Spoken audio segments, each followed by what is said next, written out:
ఓం శ్రీ సాయిరామ్. ఓం శ్రీ సాయినాథాయ నమః. ఓం శ్రీ సాయి పరబ్రహ్మణే నమః. ఈరోజు సత్సంగంలో మనము సాయి గీత అనే ఒక సిరీస్ని కంటిన్యూ చేస్తున్నాము. ఇప్పటి వరకు బాబా నానాకి ఈ యొక్క కర్మ సిద్ధాంతాల గురించి, జన్మల రాహిత్యాల గురించి ఇట్లా అన్నీ చెప్పుకుంటూ వచ్చారనమాట. దాన్నే మనం కంటిన్యూ చేస్తున్నాము. బాబా ఇట్లా చెప్తా ఉన్నారు, ముక్తియే అసలైన సుఖము, జనన మరణాలే అసలైన దుఃఖము, ఇది కాక వేరే సుఖదుఖాలు కేవలం భ్రమ.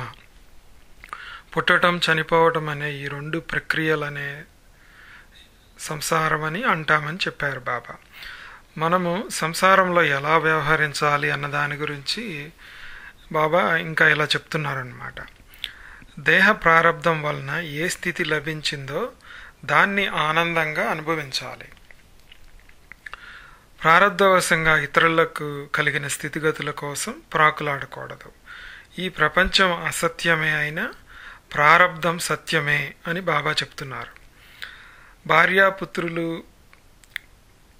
పుత్రికలు, దాసదాసీ జనాలు మొదలైన వారందరూ దేహ ప్రారబ్ధం వల్లనే ప్రాప్తించారు. వారితో ప్రీతిగా మెలగాలి, కానీ పిచ్చి అభిమానంతో ఉండరాదు. అది జనన మరణాలకు కారణభూతం అవుతుంది. ఎందుకంటే దేహ ప్రారబ్ధం ఇక్కడే పూర్తి కావాలి. చివరకు మనతో రావటానికి ఏమీ మిగలకూడదు. మనకేదైనా చెందితే ఆ కీర్తి అంతా కేవలం ఆ దేహ ప్రారబ్ధానిదే. బంధుమిత్రులు, భార్యాపుత్రులు ఈ జన్మకు చెందిన వారే. వారు ఏ జన్మలో వస్తే ఆ జన్మలోనే పోతారు. ముందు జన్మకు సంబంధించిన వారెవరు, ఎక్కడా అంటే తెలియదు. కానీ వాసన బలం మాత్రం మనల్ని విడవక బద్దులను చేస్తూ ఉంటుంది. విషయ వాసనలే తర్వాత జన్మకు కారణము అని బాబా చెప్తున్నారు. అందువల్లనే స్వకీయ కర్మలందు మోహాన్ని పెంచుకోకుండా ఉంటే తర్వాత అక్షయ శుభలాభాలు కలుగుతాయి అని చెప్తున్నారు. దీనికి ఎగ్జాంపుల్ ఎట్లా చెప్పారంటే బాబా, ఎలాగైతే మనం ఒక హోటల్లో ఉండి అవసరం తీరిన తర్వాత దాని మీద ఏ విధమైనటువంటి వ్యామోహం లేకుండా వెకేట్ చేసి వెళ్ళిపోతామో, అదేవిధంగా ఈ ప్రపంచం కూడా ధర్మసత్రం లాంటిదే. దానికి అనుగుణంగానే మన కర్తవ్యాన్ని నిర్వర్తించుకోవాలి అని ఇట్లా బాబా భార్యాపుత్రుల గురించి, దాసదాసి జనాల గురించి, మనకు దేహ ప్రారబ్ధం గురించి, వీటన్నిటి గురించి చెప్తా ఉన్నారు. ఇక్కడ మనము ఒక్కసారి ఈ బాబా కర్మ సిద్ధాంతాన్ని మరియు గర్భోపనిషత్తును కూడా కొంచెం అన్వయించి చెప్పడం జరిగిందనమాట. గర్భోపనిషత్తు ఇలా చెప్తుంది. ఏమని చెప్తుందంటే, జీవుడు తల్లి గర్భంలో ఉన్నప్పుడు ఈ విధంగా అనుకుంటాడు, మరియు ఆ జీవుడికి పూర్వజన్మల జ్ఞానం కూడా ఉంటుందన్నమాట. ఇట్లా జీవుడు అనుకుంటున్నాడు, ఓ భగవంతుడా, నాకు చాలా జన్మలు వచ్చాయి, నేను చాలా తప్పులు చేశాను, ఎంతో అజ్ఞానంతో వ్యవహరించి మానవ జన్మలను వ్యర్థం చేసుకున్నాను. జంతువులాగా, క్రిమికీటకాదులాగా ఇలా ఎన్నో జన్మలు నెత్తాను. ఇప్పుడు ఏ విషయ వాసనల వైపు పరిగెత్తానో అట్లాంటి విషయ వాసనలే నా జన్మలకు కారణం అవుతూ ఉన్నాయి. ఒక్కనాడు కూడా నేను నిన్ను చేరాలని తాపత్రయపడలేదు, కానీ ఈసారి బయటకు వెళ్ళిన తర్వాత జాగ్రత్త పడతాను అని ప్రతిసారి అనుకుంటాడనమాట. మంచి గురువుని ఆశ్రయించి ముక్తి పదం వైపు నడుస్తాను అని అనుకుంటాడు. కానీ తల్లి గర్భంలో నుంచి రాగానే నేను మాయలో పడిపోయి చెయ్యరాని పనులెన్నో చేశాను. బాల్యంలో ఏమీ తెలియని స్థితిలో గడుపుతూ ఉన్నాను. తర్వాత భార్యాపుత్రుల కోసం చెయ్యరాని పనులు చేసి నానా సంపాదనలు సంపాదించి నా జీవితం అంతా పరుగులు తీస్తూనే ఉంటాను. చివరికి ప్రాణాలు వదిలి మళ్ళీ మొదటికే వస్తున్నాను. నీ యొక్క కృపతో, దయతో నాకు చాలా అవకాశాలు ఇచ్చి మానవ జన్మ మళ్ళీ మళ్ళీ ఇస్తున్నావు. ఈసారి అయినా జాగ్రత్త పడతాను బయటకు వెళ్ళగానే మంచి గురువుని ఆశ్రయించి నిన్ను చేరుకోవటానికి ప్రయత్నిస్తాను అని చెప్పి జీవుడు అనుకుంటా ఉంటాడు అనమాట. ఇలా గర్భోపనిషత్తు జీవుడి యొక్క మనోవ్యధని తెలుపుతూ ఉంటుందన్నమాట. అందుకనే బాబా ఇక్కడ చాలా జాగ్రత్తగా ఉండాలి, జీవితాన్ని వృధా చేసుకోకూడదు, ఈ యొక్క సంసారంలో ఎలా జీవించాలి, ఎలా ఉండాలి అన్న దాని గురించి చెప్పటం జరిగిందనమాట. అట్లానే బాబా మళ్ళా చెప్తా ఉన్నారనమాట. ఏమనంటే సుఖదుఖ రూపమైన సంసార బంధ నాశమే ముక్త స్థితి. ఆ స్థితి కలిగేందుకు నేను చెప్తున్న ప్రకారం నడుచుకో అని నానాకు చెప్తున్నారు. దేహ ప్రారంధం సంభవించినప్పుడు సద్విచారంతో సదా జాగృతిలో ఉండవలను. దానిని ఎంత మాత్రం వదిలిపెట్టకూడదు. సహజ స్థితిలో ఏమేమి జరుగుతాయో అవన్నీ అక్షరాల దేహ ప్రారంధం కానేరదు. ఉదాహరణకు కొందరు దొంగతనం చేస్తారు. ఆ చేసిన పనికి శిక్షను అనుభవిస్తారు. ఆ అనుభవము దేహ ప్రారంధం కాదు. విషం పుచ్చుకుంటే మరణం సంభవిస్తుంది. ఇది చేసుకున్న దాని ఫలితము. ఇంకొకడు యజమానిని మోసగించి ఆ డబ్బుతోనే యజమాని కావచ్చు. వాడు సేవకుడై ఉండి యజమాని అవుతాడు. ఇది దేహ ప్రారంధానికి సంబంధించినది కాదు. జీతగాడు ధనికుడైన తరువాత వాడు ఆనందంతో బండ్లు గుర్రాలు కొనుక్కొని సుఖంగా ఉన్నానని అనుకుంటాడు. కానీ యజమానిని మోసగించిన కర్మఫలితం అతన్ని వెంటాడుతూనే ఉంటుంది. ఆ సంచిత కర్మల్ని అతను వచ్చే జన్మలో అనుభవించక తప్పదు. సంచితము క్రియారూపంలో ఉన్నప్పుడు జన్మలెత్తాల్సి ఉంటుంది. బుద్ధిమంతులైన వారు ఇది తెలుసుకుంటారు, మూర్ఖులు పట్టించుకోరు అని చెప్తా ఉన్నారు బాబా. ఇంకా దేహ ప్రారంధం గురించి ఇట్లా చెప్తున్నారు బాబా. దేహ ప్రారంధం వలన అతనికి జీతగాడి వృత్తి లభించింది. అది మరో జన్మకు కారణభూతమైంది. ఈ జన్మలో ఏం చేశాడయ్యా అంటే రాబోయే జన్మకు పీఠం వేశాడు. ఈ జనన మరణ యాత్ర ఎట్లా తప్పించుకుంటాము? ఉన్నత పదవుల్లో ఉంటూ అధికారం చలాయిస్తారు కొంతమంది. కొందరు ప్రపంచమంతా తిరుగుతూ ప్రవచనాలు చేస్తూ ఉంటారు. కొందరు యోగులవుతారు. కొందరు దుకాణాలు పెట్టి బిజినెస్ చేస్తూ ఉంటారు. కొందరు ఉపాధ్యాయులై టీచింగ్ చేస్తూ ఉంటారు. ఇట్లా రకరకాలటువంటి పదవిల్ని మనుష్యుడు స్వీకరిస్తూ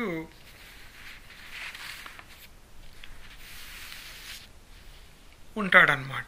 ఈ ఉద్యోగాలు ఎందుకు కలిగాయి? ఇవన్నీ కూడా దేహ ప్రారంధ యోగమే, కర్మఫలం వలన లభించేవి కావు అని చెప్పి బాబా చెప్తున్నారు. అప్పుడు నానాకి ఒక చిన్న సందేహం కలిగిందనమాట. ఏంటంటే బాబా దొంగతనం చేసి దొంగ అవుతాడు, అక్కడ మాత్రం కర్మఫలం అంటున్నారు, ఇక్కడేమో దేహ ప్రారంధం అంటున్నారు. దీన్ని కొంచెం విడమర్చి చెప్పండి బాబా అని నాన్న అడగటం జరిగిందనమాట. అప్పుడు బాబా ఇట్లా అంటున్నారు, నారాయణ, పిచ్చి కల్పనలు మాని మామూలుగా ప్రశ్నించటం నేర్చుకో. కొందరు దొంగతనం చేసి తెలివిగా ఆ నేరాన్ని నుండి బయటపడతారు. కొందరు కటకటాల వెనక్కు వెళ్తారు. మరికొందరు తప్పించుకొని పెద్ద మనుషుల్లా తిరుగుతూ ఉంటారు. దీంట్లో కర్మఫలం ఏంటో నువ్వే తేల్చి చెప్పు. అంతా దేహ ప్రారంధమే. ఇద్దరూ చేసింది దొంగతనమే. ఒకడు బయటపడతాడు, ఒకడు శిక్షణ అనుభవిస్తాడు. దేహ ప్రారంధము కర్మఫలానికి అతీతము అని బాబా చెప్తున్నారు. బయటపడ్డ దొంగను కర్మఫలం విడవదు. అది తర్వాత జన్మకు కారణభూతం అవుతుంది. అందువలన నీకు చెప్పేదేమంటే దేహ ప్రారంధము అనుభవించేటప్పుడు జాగరూకుడివై నీతిని పాటించాలి. అంటే ఏం చేయాలి? సజ్జనుల యొక్క సాంగత్యం చేయాలి,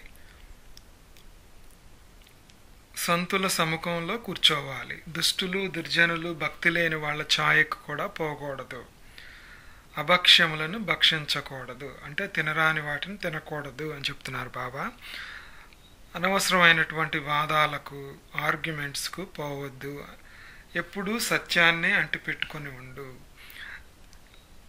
మనం అట్లా ఉంటే దైవం మన పట్ల సంప్రీతుడవుతాడు. ఒకసారి ఎవరికైనా మాటిస్తే దాన్ని తప్పక నెరవేర్చు. మాట తప్పిన వారికి భగవంతుడు దూరం అవుతూ ఉంటాడు. అని బాబా ఇట్లా చాలా సూక్తులను చెప్తూ వీటిని పాటిస్తూ ఉంటే ఈ యొక్క కర్మలని, ఈ యొక్క జన్మరాహిత్యంని ఎట్లా చేరుకోవాలి అని చెప్పేసి చెప్తా ఉన్నారనమాట. మనము ఇంకా చూసినట్టయితే ఈశావాస్యోపనిషత్తు ఇట్లా చెప్తుందనమాట. ఇప్పుడు ఈ బాబా చెప్పినవన్నీ మనము మన యొక్క శాస్త్రాల్లో ఎట్లా చెప్పబడిందనే అంశాన్ని ఇప్పుడు చూద్దాం ఒకసారి. ఈశావాస్యోపనిషత్తు ఇట్లా చెప్తుందనమాట. ఏంటంటే, ఈ లోకంలో కర్మలు చేస్తూనే 100 ఏళ్ళు జీవించాలి. ఇదే మనకున్న మార్గము, మరొక దారి లేదు. కర్మ కళంకాన్ని ఇవ్వదు అని చెప్పి ఈశావాస్యోపనిషత్తు చెప్తుంది. అంటే ఏంటి, మనం ఎప్పుడు కర్మలు చేస్తూనే ఉండాలి. పుట్టిన దగ్గర నుంచి చనిపోయేదాకా, ఈ శరీరం వదిలిన దాకా మనం కర్మలు చేస్తూనే ఉంటాం అన్నమాట. అయితే ఎట్లాంటి కర్మలు చేయాలి, ఆ కర్మబంధంలో చిక్కుకోకుండా ఎట్లా ఉండాలి అని కనుక ఆలోచించినట్టయితే భగవద్గీత మనకి ఇక్కడ మంచి సమాధానాన్ని ఇస్తుంది అనమాట. అదే బాబా చాలా సింపుల్గా చెప్పడం జరిగింది. మనం ఇంతకుముందు ఆగామి కర్మలు, ప్రారబ్ధ కర్మలు, సంచిత కర్మలు అనే వాటి గురించి చెప్పుకోవడం జరిగింది కదా.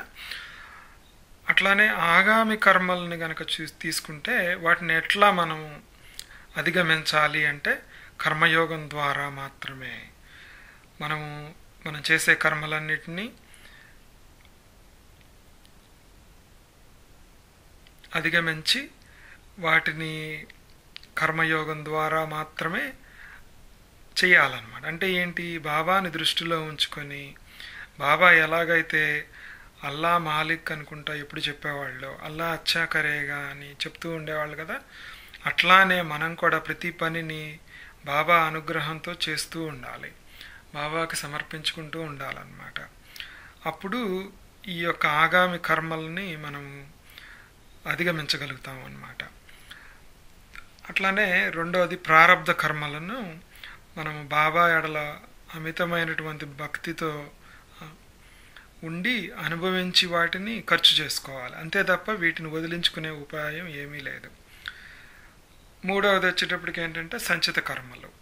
సంచిత కర్మలు ఏంటి, అవి పక్వానికి రాకుండా మనం ఖర్చు చేయలేము కాబట్టి అవేమో మరి ఎన్నో జన్మల నుంచి పేర్చుకొని వస్తున్నాం మనం వాటిని.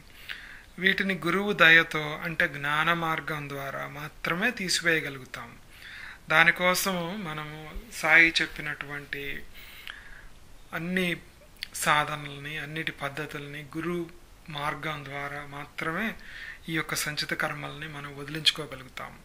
బాబా కృప మన మీద ఎప్పుడైతే పడుతుందో అప్పుడు ఈ సంచిత కర్మలన్నీ నాశనం అయిపోతాయి అన్నమాట. కాబట్టి సాయి బంధువులారా, వీటిని జాగ్రత్తగా మనం అర్థం చేసుకొని బాబా చూపించినటువంటి దారిలో నడిస్తే తొందరగా ఈ జనన మరణ చక్రంలో నుంచి, ఈ కర్మబంధాల్లో నుంచి బయటపడతాము. ఇంతటితో ఈ యొక్క సత్సంగాన్ని సశేషం చేద్దాము. ఇప్పటి వరకు మనము కర్మ సిద్ధాంతము, కర్మయోగం గురించి, కర్మల గురించి మాట్లాడుకున్నాము. ఇంకా ముందు కూడాను మనం సాయి గీతని కంటిన్యూ చేద్దాము. ఓం శ్రీ సాయిరామ్. ఓం శ్రీ సాయినాథాయ నమః. ఓం శ్రీ సాయి పరబ్రహ్మణే నమః. ఓం శ్రీ సచ్చిదానంద సద్గురు సాయినాథ్ మహారాజ్ కీ జై.